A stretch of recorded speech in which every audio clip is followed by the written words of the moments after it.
The aim of this section is to show you how to apply your business knowledge to a case study.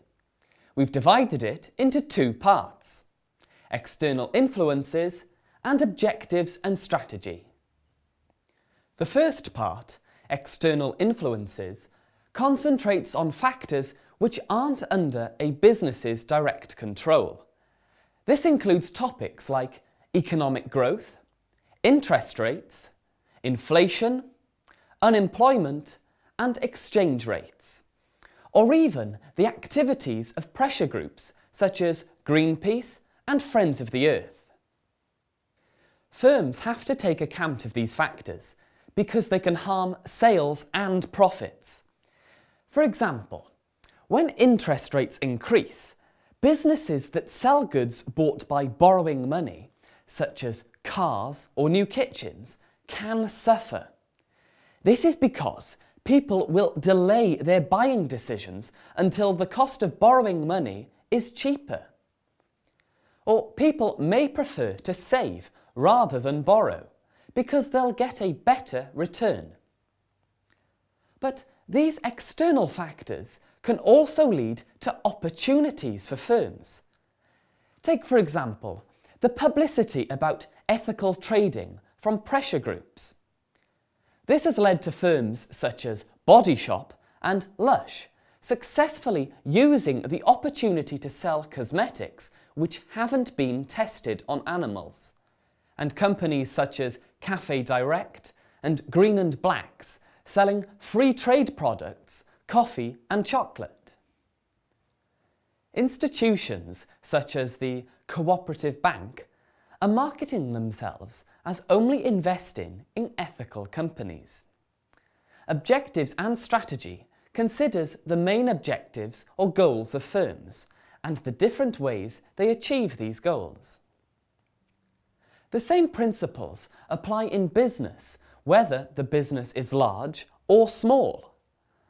From small one-man operations such as a window cleaner or local shopkeeper, to much larger firms which trade internationally, such as McDonald's and Coca-Cola. Whether large or small, all businesses have to have objectives and strategies. Of course, these aren't fixed and can change as the business develops. For example, a small one-man operation which has grown into a larger company may face increasing competition and look for different strategies to cope with their competitors. Possibly they would look for markets abroad in order to maintain its sales and profits. Or they may diversify into selling different products and services. Supermarkets are a good example here. They used to sell mostly foods, but are now involved in selling loads of different goods and services, such as electrical goods, clothes, and financial services. We'll also consider the role of stakeholders, that is, individuals and organisations that have an interest in a firm's success. These are employees, customers, local residents, and shareholders, amongst others. So, a good understanding of external influences and objectives and strategy is essential for exam success. Synoptic case studies usually trace the history of a firm from its beginnings to its current position, where a crucial decision is now needed to be made by the management, or in the exam, you. It also generally includes data, which could be related to economic, financial, or marketing issues. It's important not to ignore this data because the information is expected to be analysed and can form the basis of a question or may be used to improve the quality of your answers. Let's go over to Jess so we can hear the first part of our case study.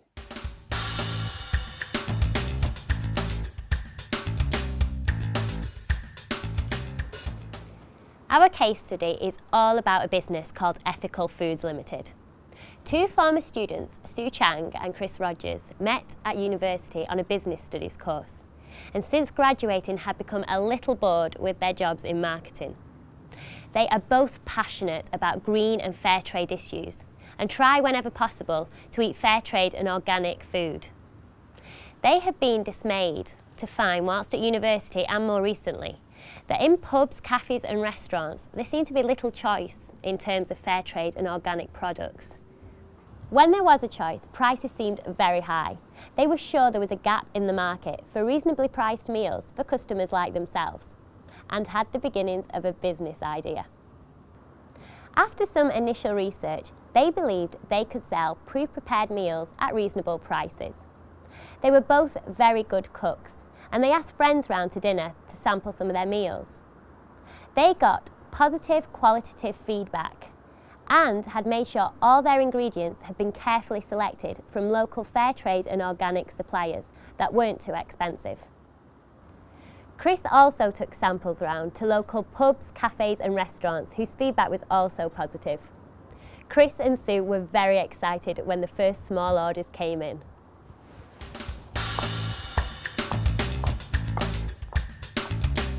Cheers, Jess. Okay, so the topics which could be tested from this scenario are small budget research and marketing, but also identifying a profitable product or service. So how would we attempt an exam question at this initial stage? The exam questions are marked on a level of response basis, which means that the exam board is expecting you to show certain skills when answering. The skills concentrate on your knowledge of content and your application and analytical ability, and finally, your evaluation skills. Let's first look at content and application. Content is basically the business knowledge you show in an answer, and the best way to show this in an exam is firstly to define the terms. The second way to show content knowledge is to make points related to the question and explain these points. What the exam board are not looking for is for you to repeat a lot of knowledge without linking it to the case study. The following examples will help you to understand how to answer exam questions on case studies. Right, our first exam question is: outline the effectiveness of the market research carried out by Sue and Chris.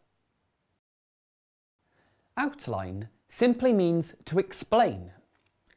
Make sure you look at how many marks a question will get. For a 6-mark question, you should spend no more than 6 minutes answering.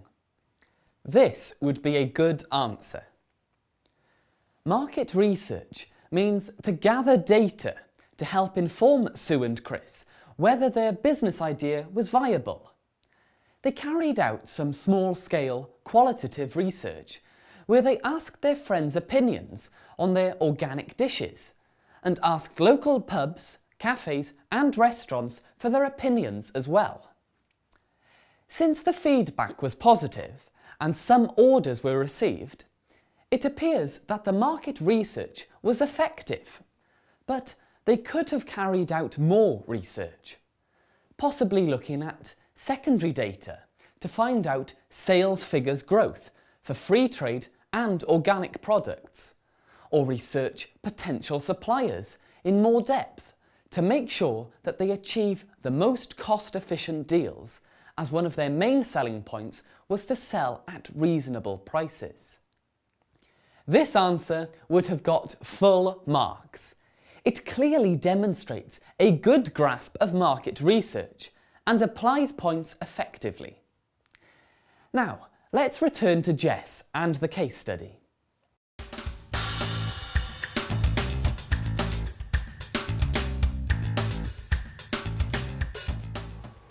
Sue and Chris decided to set up their business as a private limited company, calling it Ethical Foods Limited, each investing £5,000 for an equal shareholding. Both worked part-time initially, preparing meals to order. Luckily, there were some very good suppliers of fair trade products locally, so supplies could be received very quickly. Feedback was very positive, and through word of mouth, orders began to increase. This allowed Chris to start working for the firm full time. They realised that they also needed premises, because so far they'd been working from Sue's home, and they needed more space. Now, although they budgeted carefully, cash flow was tight, and they knew they would need some extra finance. So, they decided to approach the bank for a loan. Now, this is where their business studies degree came in useful. They realised that a business plan would be essential when they approached the bank. Luckily, the bank manager liked their idea and business plan and readily lent them £10,000 at a variable rate of interest.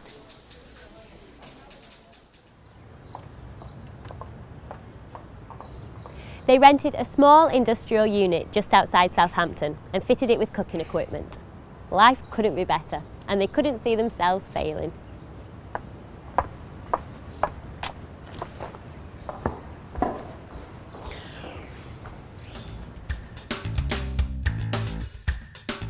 Let's now review this section. Here, you could be asked about these topics: sole trader, private limited company, public limited company, limited or unlimited liability, divorce of ownership and control, practical problems of startups, finance, location and cash flow, business planning, and finally, interest rates. The second question we're going to look at is an 8-mark question. An 8-mark question not only requires the skills of content and application to be shown, but also analysis. Analysis means you have to explain why a point is important. To do this, it's necessary to use connecting phrases such as "this means that" or "this may result in." The best way to make sure you have included analysis is to look at your sentence to see if you have explained what the point means in the context of the case study. This example will help. Pause for a minute and write this question down. Analyse the usefulness of a business plan for Sue and Chris. Before we start this question, it's useful to plan an answer. A grid like this one can help. As we can see, on the left-hand side, relevant points can be recorded, and on the right-hand side, application and analysis can be jotted down. Now let's review an answer to the question. Remember, analyse means to explain, giving reasons for your points. In other words, saying why they're important. For an 8-mark question, you should take 8 minutes. So here's a good answer.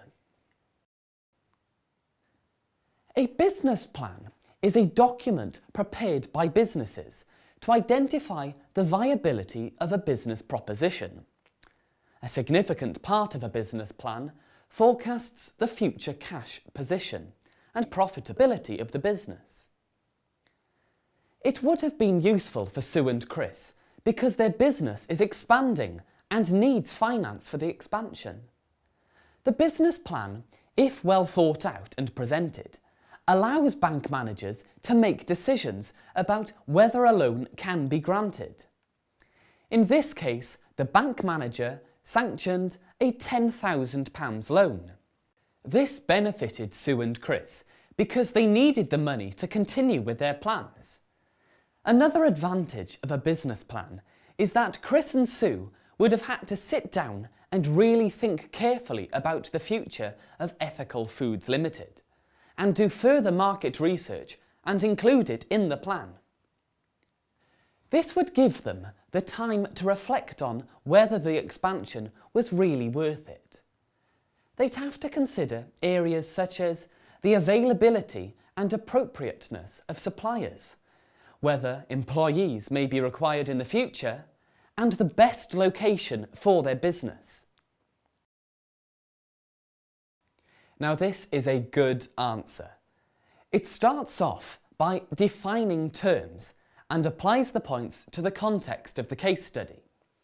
For example, mentioning that the business plan allowed Sue and Chris to get a £10,000 loan. The answer also identifies why the points made are important for Ethical Foods Limited. For example, allowing Sue and Chris time to think about whether the expansion was really worth it.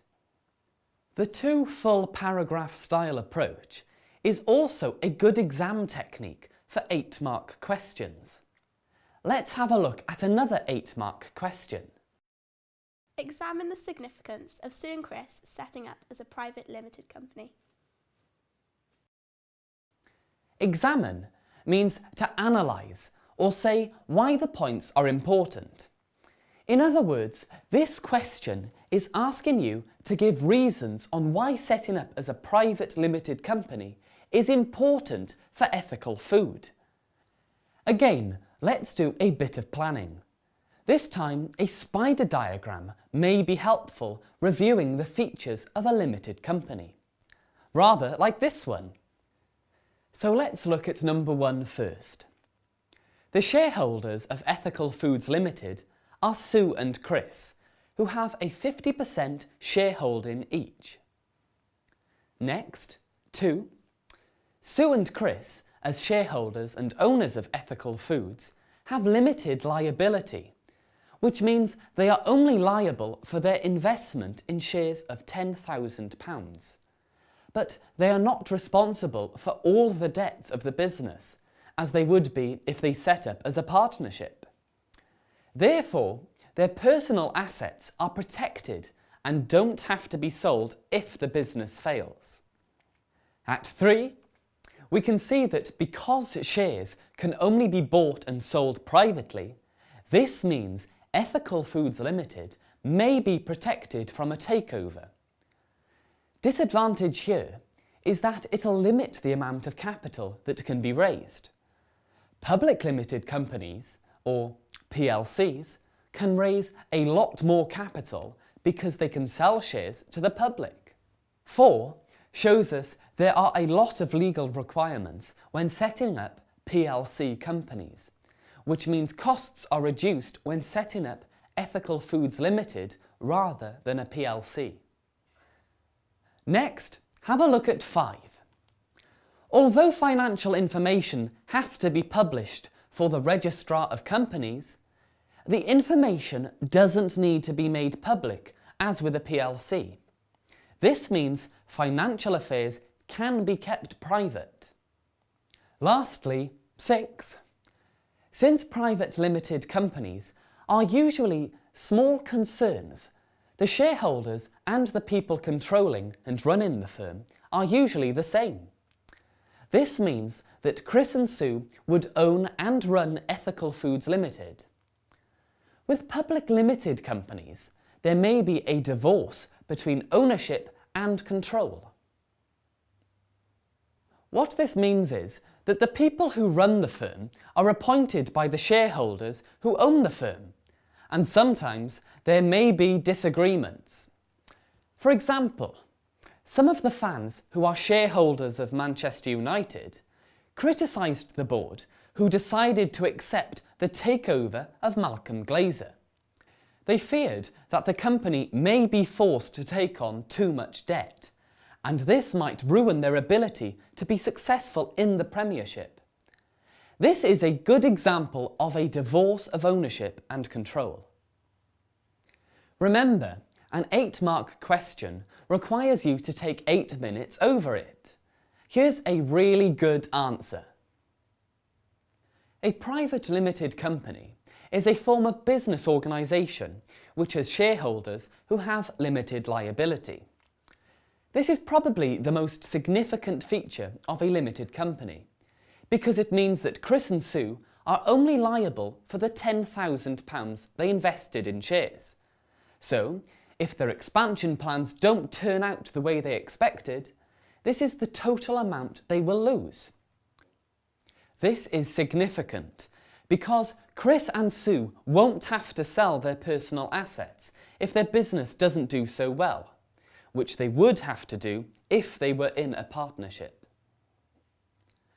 Other significant factors of setting up a limited company is that Chris and Sue can keep their financial affairs private, which may be important if their business idea of fair trade and organic products proves very profitable. This is because other firms will find it difficult to take over because it's not quoted on the stock exchange. This means shares can only be bought and sold privately. A disadvantage of this to Chris and Sue is that less finance can be raised, and this might restrict their expansion plans in the future, or mean an over-reliance on bank loans, as they have already borrowed £10,000. So now our examiner's comments. That was an excellent answer, because it defined terms at the beginning. It also applied the answer effectively to the case study, as the answer mentions the £10,000 shares, the expansion plans and the bank loan. The two-paragraph style is effective, as is the fact that the word significance from the question is repeated as significant in the answer. This is an excellent exam technique. OK, so let's go back over to Jess and find out how business is going for ethical foods.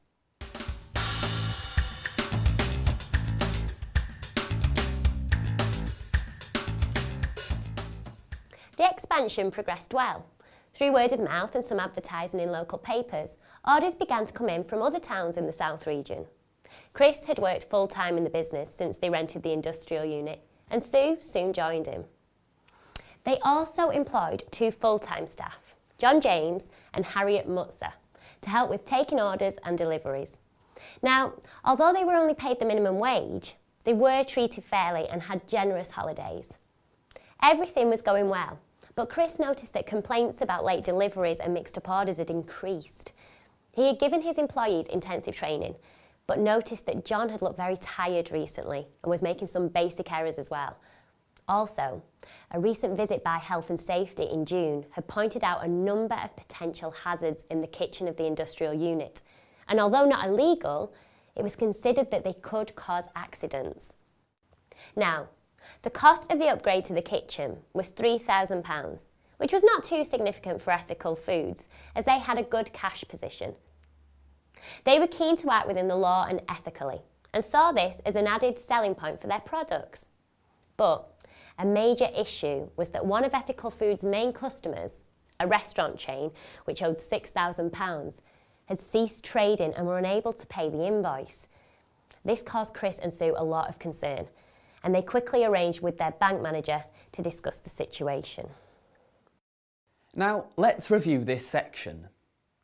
The topics that could be tested here are the differing needs, problems and opportunities of manufacturing businesses, practical problems of startups, finance, location and cash flow, business planning, and lastly, the impact of laws regarding health and safety, employment, consumer protection and competition. The third question we're going to look at is a 15-mark question, which requires you to evaluate. Evaluation means to make a judgment based on the evidence given in the case study. The best way to evaluate is to give a final evaluative paragraph. However, you can evaluate throughout your answer as well. Don't forget to also show your knowledge, to apply your knowledge, and to say why your points are important. In other words, analyse as well as evaluate. To help with this, we're going to guide you through the do's and don'ts of answering an evaluation question. Here's the question. Evaluate the case for and against government intervention to protect staff and customers of new small business such as Ethical Foods Limited. Remember, evaluate means to make judgments based on the points you have made. Here we have a third level, so the depth of quality of the answer is important.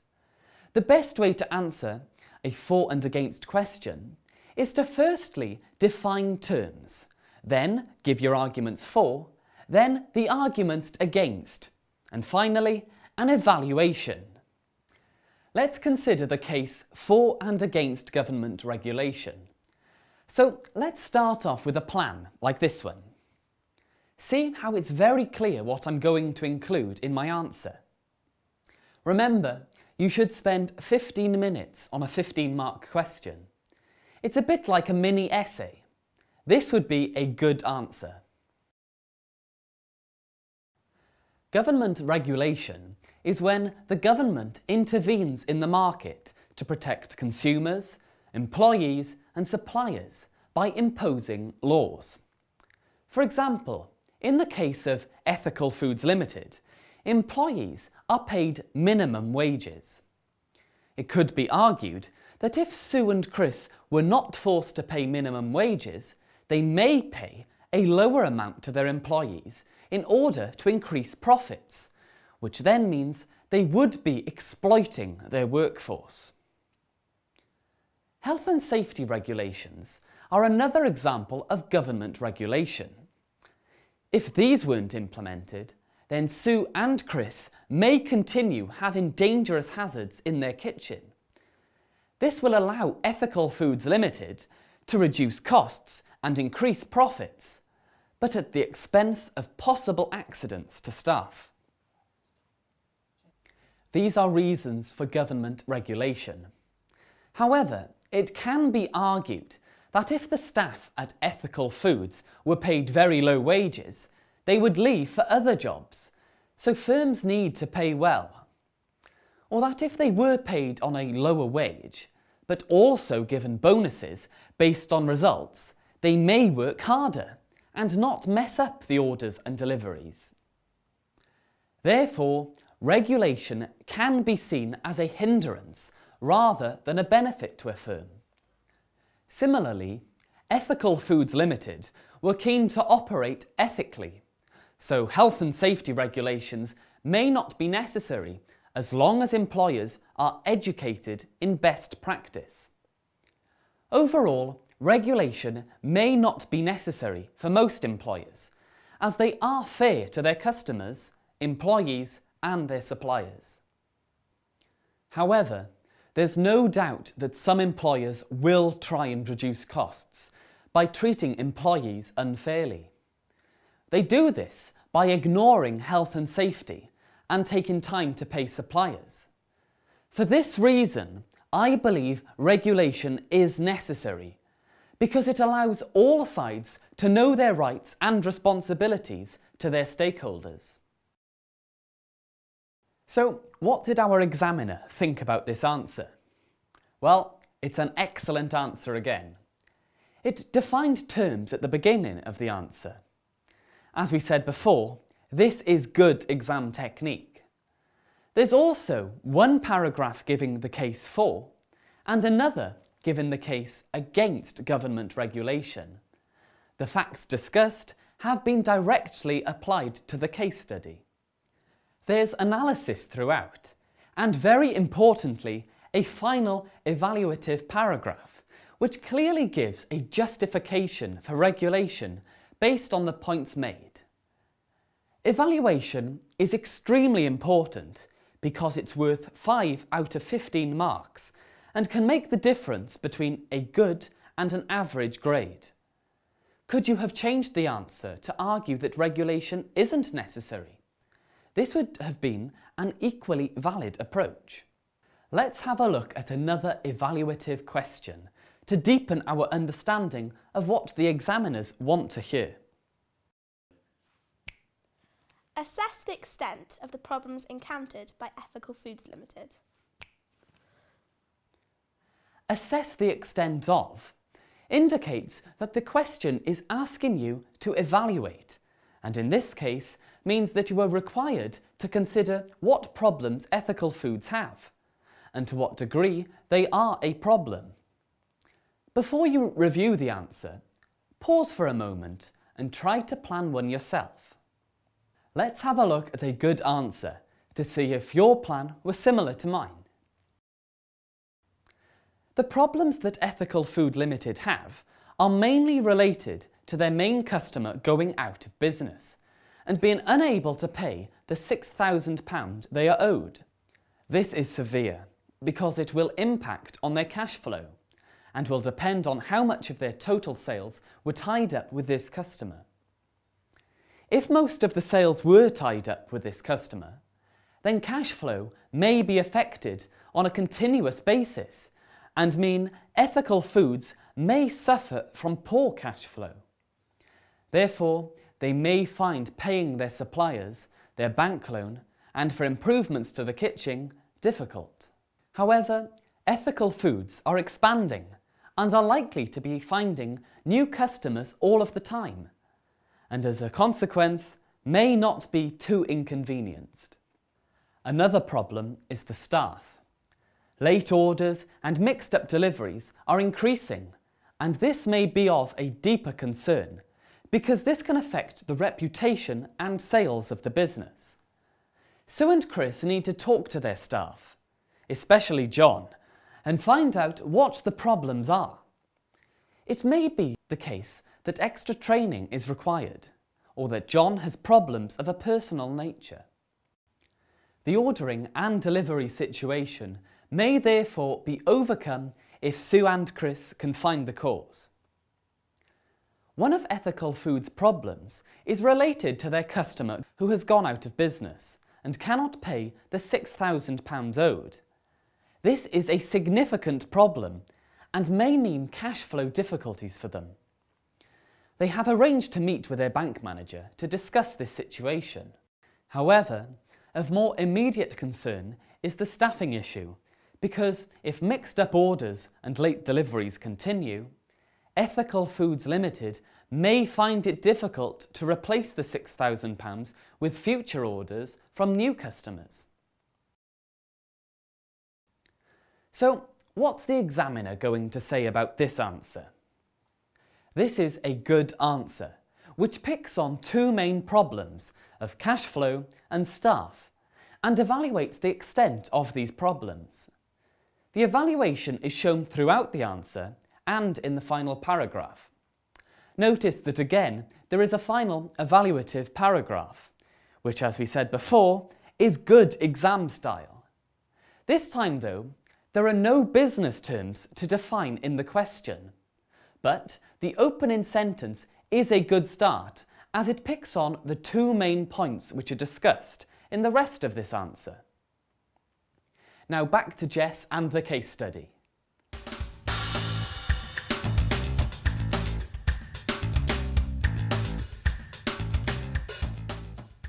Sue and Chris met with their bank manager, who reviewed their finances. He was happy to lend them a further £6,000 to help with their cash flow difficulties because of their future potential. He also suggested an overdraft facility of £3,000, just in case of further cash flow difficulties.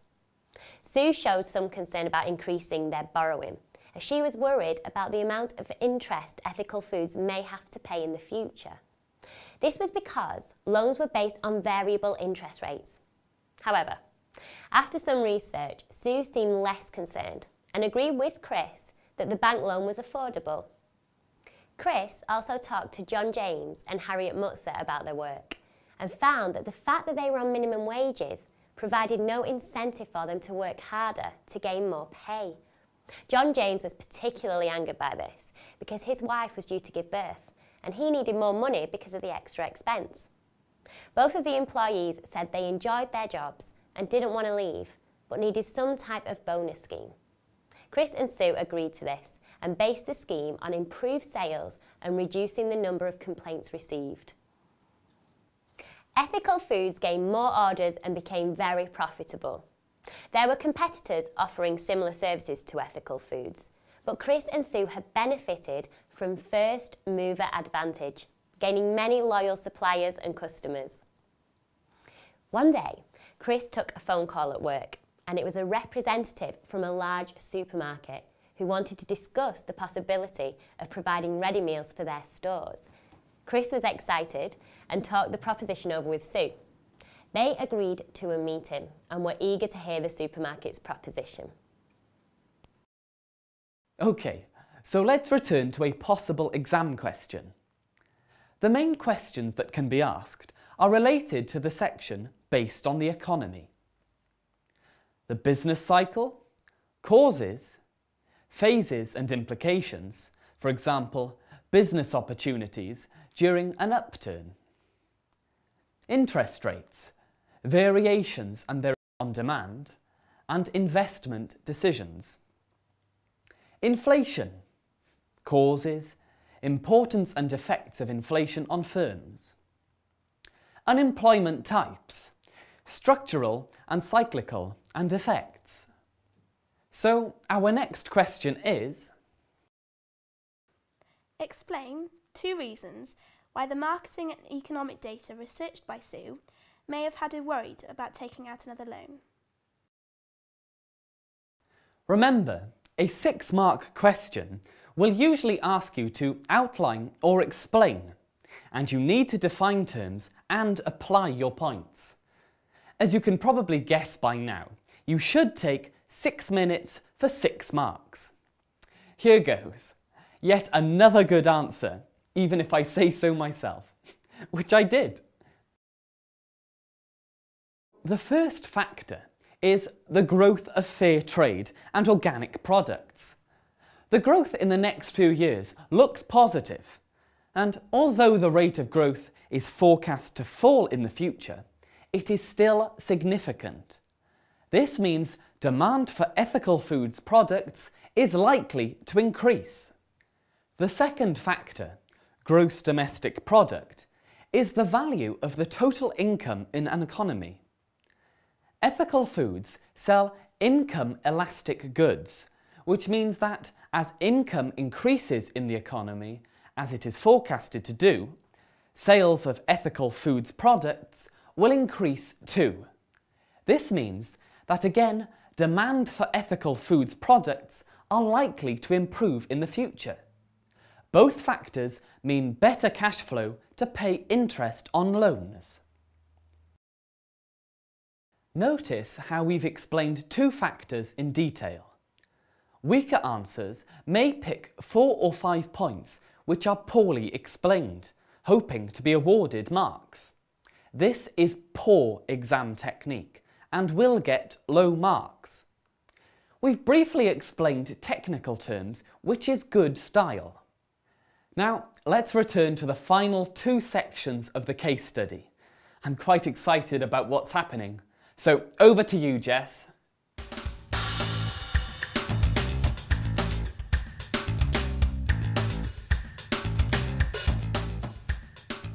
Chris and Sue met the representative from the supermarket, who wanted to trial pre-packaged fair trade and organic meals in some local supermarkets in the south. The order would be worth £100,000, which represented half of Ethical Foods' turnover. It would mean investing in new premises and equipment and borrowing more money from the bank. But Chris and Sue were unsure. They thought over the proposition and both agreed that it was an opportunity too good to miss. They both wanted to become very wealthy and realised that competitors were making some headway in their cafes, pubs and restaurant market. They needed to take their business to the next stage. They researched the new proposition carefully, created a new business plan and took it to their bank manager. This time they required £100,000 finance. The bank manager said he could offer £80,000, but the further £20,000 needed to come from other sources. Luckily, one of their good customers agreed to fund the further £20,000 in return for a 5% shareholding. Although Sue and Chris would have preferred to borrow the money through a loan, they agreed and sold 2.5% of their shareholding each to their customer, Shirley Joyce. The new premises were a lot larger, and state-of-the-art kitchen equipment allowed a mixture of batch and flow production for preparation of the meals. John James and Harriet Mutzer were promoted to senior supervisors, and 4 more full-time staff were employed, along with a manager to run the day-to-day operations. The supermarket orders were a major success, and turnover improved, hitting £1 million 6 months after the move to the new premises, and all seemed rosy.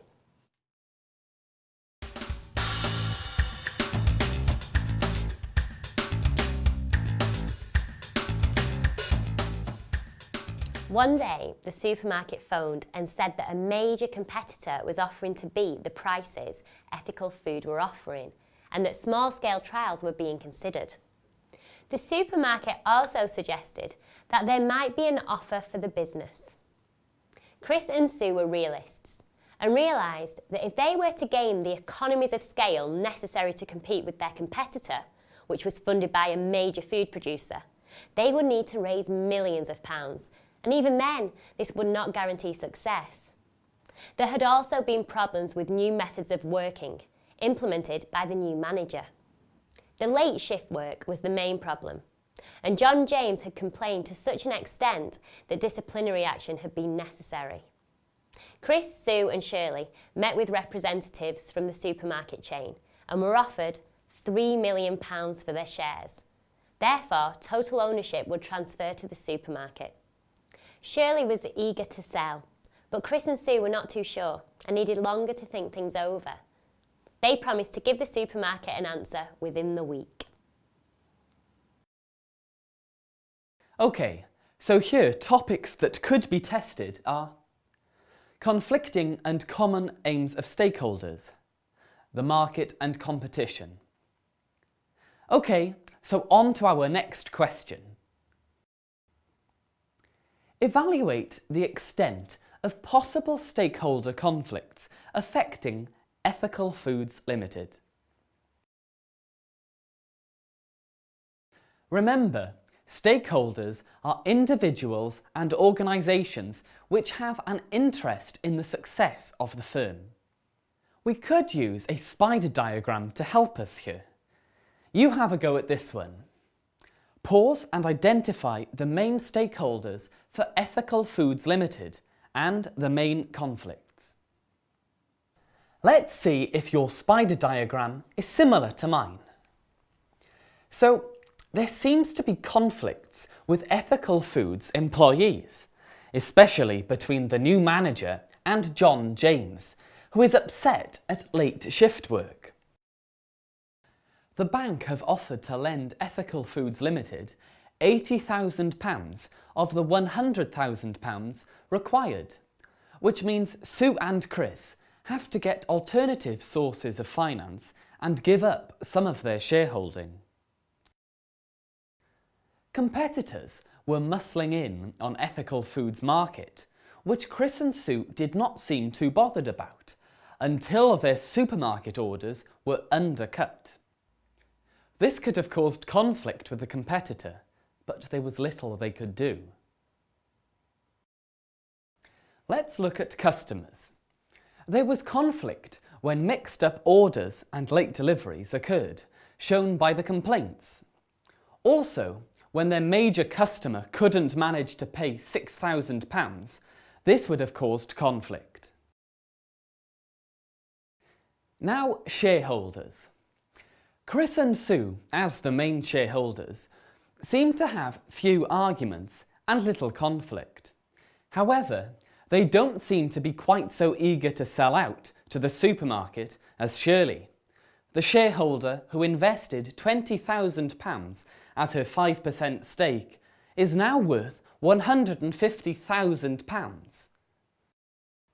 OK, now we've reviewed some of the issues, let's listen to a sample answer. Stakeholders are individuals and organisations which have an interest in the success of a business, such as employees, customers and shareholders.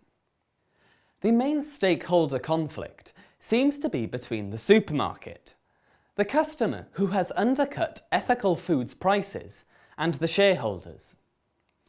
Sue and Chris have worked hard to build up the company and would not want to let their hard work be undone. They also have their employees to consider, and would need to make sure their jobs are guaranteed if they sold to the supermarket. Shirley, however, would make £150,000 out of her £20,000 investment, and it appears that she is the main person really wanting ethical foods to sell now. There does seem to be other conflicts between the employees. The new manager has introduced new ways of working, which has upset John James particularly. He has a new child and is upset about the new late shifts. He has complained to such an extent that he has been disciplined. Also, John probably doesn't like the fact that an outsider has been promoted above him in a firm where he has been working from the beginning. There are conflicts within ethical foods, but these can be solved. The employee problem, although serious, may be resolved through discussing the situation with staff and finding solutions which would be appropriate for the firm and employees. The more serious conflict is about whether ethical foods should sell to the supermarket or not. If they decide to sell, employees will become a lot more concerned about their job security. Here's what our examiner said about this answer. The answer starts off by defining terms, applying points to the context of the case study, and then analysing the points. Again, there is a final evaluative paragraph. This is also good exam technique, and so it's a good answer. The last question we shall review is another evaluative question. Often, but not always, at the end of case studies, the main protagonists need to make a decision, and a question may be set asking you what the decision should be. In our case study, the decision is whether ethical foods should allow the supermarket to take them over. So, the question may be something along these lines. Discuss the case for and against Ethical Foods Limited selling their business to the supermarket chain. Pause and spend 5 minutes and plan an answer. So how did you get on? Let's have a look at a good sample answer. There are a number of reasons why Ethical Foods Limited should sell out to the supermarket chain. The main reason is financial. If Chris, Sue and Shirley do agree to accept £3 million, then Shirley will have £150,000, which provides a significant return on her £20,000 investment. The rest of the £2,850,000 would be split between Sue and Chris, which would make them both extremely wealthy, which is one of their main aims. Also, if they didn't sell, they would have to borrow more capital to be able to expand so they could gain the economies of scale to compete effectively with their main competition. This may be very risky. Lastly, there seems to be employee conflict at Ethical Foods Limited, and it may be a good time to let a different management team take over. However, Sue and Chris may not want to sell, as they have invested a lot of time and effort in their business idea, and if they took the risk to become larger, they may become very seriously wealthy. Also, they may feel they have some obligation to their employees to make sure their jobs are safe. Overall, it is probably wise for Ethical Foods to sell to the supermarket chain. They seem to be having more and more competition, and borrowing money may be risky and expensive. Added to this, there's no guarantee that their business will be successful in the future. Sue and Chris would become millionaires and would not have to deal with some of the internal problems of business. They also seem reasonable owners and would probably want guarantees about the job security for their employees. Hopefully, you've recognised that this is a good answer. There is no term to define in the question, but the points are applied to the case study, analysed and evaluated fully. We've talked about how to deal with a synoptic question, but for case studies, make sure you have a look at the bonus section.